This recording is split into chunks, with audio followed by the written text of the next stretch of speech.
Hello, gamers! It's that time again. It's time to explore another player character option in the LOFT project, Large Online Fantasy Tabletop.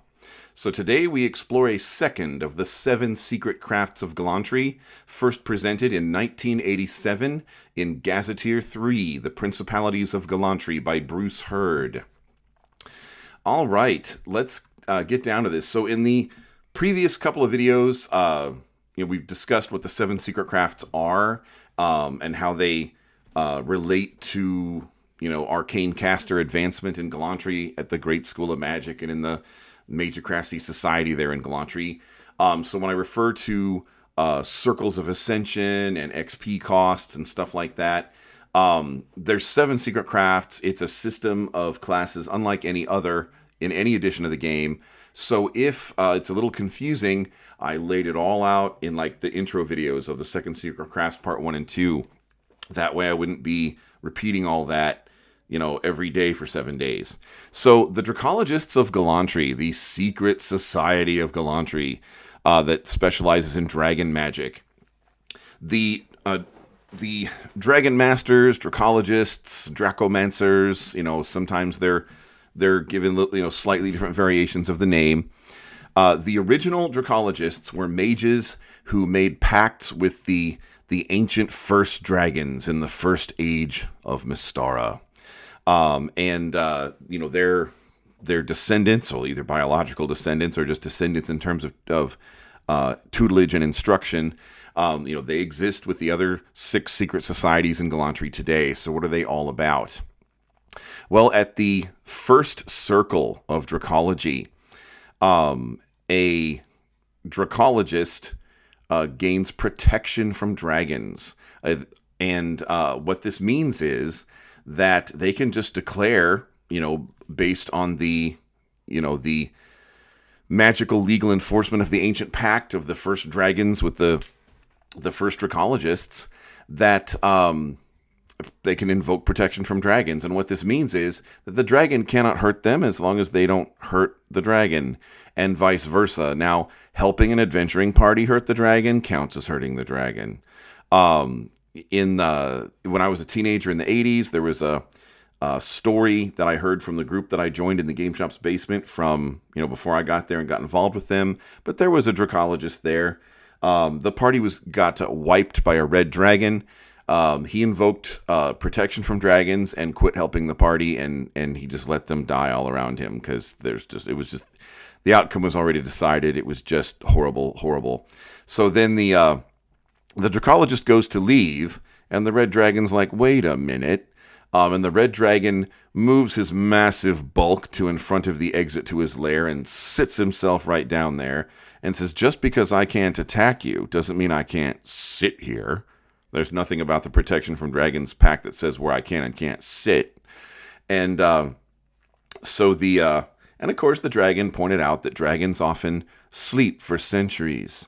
And so, dragons like to eat, but they can go a long time without eating or drinking. And so the dragon said, if I just sit here long enough, you, a mere human, are going to thirst and starve to death. And, it'll get worse for you before it gets worse for me. And so the player character, Dracologist, he challenged the dragon to a game of chess. And the dragon accepted. And so the player character and the dungeon master actually played a real game of chess in the real world. And the player character won and got to, the dragon moved and they got to leave. So protection from dragons means that the dragon can't attack you. Now, if you help, even if you heal a party member that's fighting the dragon, that breaks the pact. So at that point, you're fair game. So protection from dragons can save your life. Only works for you, though. It doesn't work for your party unless your party's like all Dracologists. Now, each Dracologist, before we get to the second circle, so the first circle, of course, is available when you're a 5th level arcane caster. The second circle is available when you're a 7th level arcane caster. Of course, there are XP costs and everything. Each Dracologist is soul bonded or spirit bonded with a particular dragon in the world of Mystara. And that's where a lot of these abilities are going to come from that I'm going to talk about starting with second circle. And so each Dracologist chooses a kind of dragon that they are bonded with. In Mystara, there are 15 major types of dragons. And I say major because we're not talking about pseudo-dragons or fairy dragons or tiny little dragons. I mean, I guess you could. There's nothing in the rules that says you couldn't be like the Dracologist of fairy dragons. The other Dracologists might look at you weird, and when you hear some of these other abilities, I don't think you'd want to be a Dracologist of a tiny little dragon. So we'll talk about the major ones. So in Mystara, there are 15 types of major dragons. There are white dragons and their gemstone version crystal. There are black dragons and their gemstone version onyx. There are blue dragons and their gemstone version sapphire. There are green dragons and their gemstone version jade. There are red dragons and their gemstone version ruby. There are yellow dragons and their gemstone version citrine. There are gold dragons and their gemstone version amber. And there are sea dragons that really don't have a gemstone version. They're just sea dragons. I really should do... Now, these dragons are like the white, black, green, blue, green, red, gold. These are like the standard ones that everybody expects that's played our favorite game for years and years. The other dragons are a little bit unusual. And they're not necessarily the gemstone dragons that you're used to. The gemstone dragons, the yellow dragon is not necessarily the one Dungeon Dad does. His is not wrong at all, according to the lore. His is for like Greyhawk, Forgotten Realms, because those were the AD&D worlds in the first and second editions of our favorite game. And Mystara was Beckme. It had different writers that took things in a different direction and, just did things differently. Different cosmology. The dragons in Mystara have never heard of Bahamut or Tiamat. They've got their own dragon pantheon going on. But we got 4 more circles to go. So let's go through the other Dracologist circles. So a 7th level arcane caster that enters the second circle of Dracology gains not 1, not 2, not 3, not 4, but 5 abilities. Now, first circle abilities can be used 3 times a day. So protection from dragons can be used 3 times a day. Each one of these second circle abilities can be used twice a day. The first one is Dragon Tooth. With Dragon Tooth, the Dracologist can take their hands, make a little hand puppet of a dragon head, and that hand puppet will come alive. The shadowy form of the dragon's head will come alive. It can be used to attack, and it will do the damage of a bite from the type of dragon the Dracologist is. So if the Dracologist is a gold Dracologist, it'll do the damage of a gold dragon bite.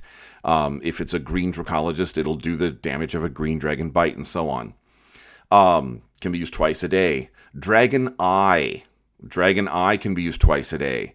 Dragon Eye is the ability of a Dracologist to just see through draconic disguises. So if a dragon is polymorphed or shape-changed or using illusions or using a magic item or using some way to pass itself off as human, elf, or other creature, with the Dragon Eye ability, a Dracologist can just see right through that and see dragons as they really are. Usable up to twice a day. The third second circle ability is Dragon Paw. With Dragon Paw, the Dracologist actually grows claws, and these claws will do damage equal to the type of dragon we're talking about. The fourth ability is Dragon Scale, usable twice a day, and the Dracologist can actually turn their skin into Dragon Scale armor of the appropriate type. And the last one for second circle is Dragon Wing, where they get wings to grow out of their back so they can fly. So that's second circle, which is attainable at the 7th level of Arcane Caster experience. At 10th level of Arcane Caster experience, a Dracologist, pays their XP dues and everything, can enter the 3rd circle of Dracology, where they gain the breath weapon of their chosen dragon type, usable once a day. At 15th level Arcane Caster, a Dracologist could enter the 4th circle, where they could gain Dragon Might, which is the ability to actually charm and mentally control dragons.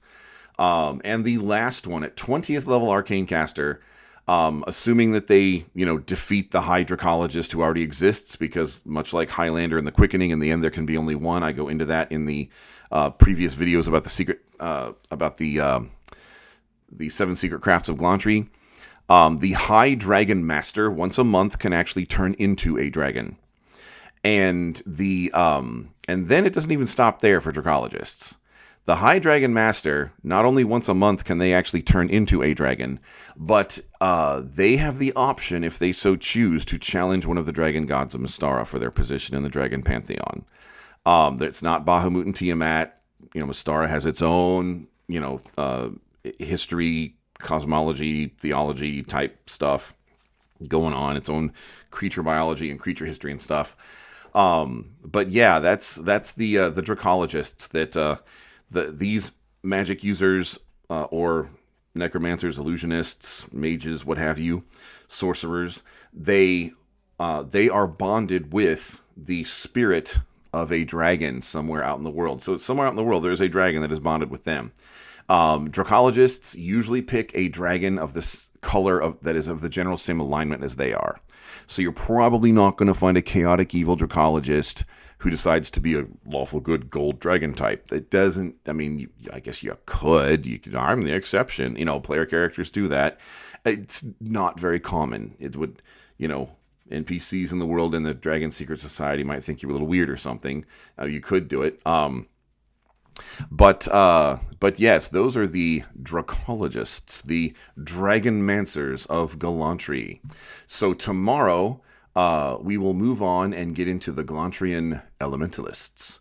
In the meantime, I'll see you around the gaming table.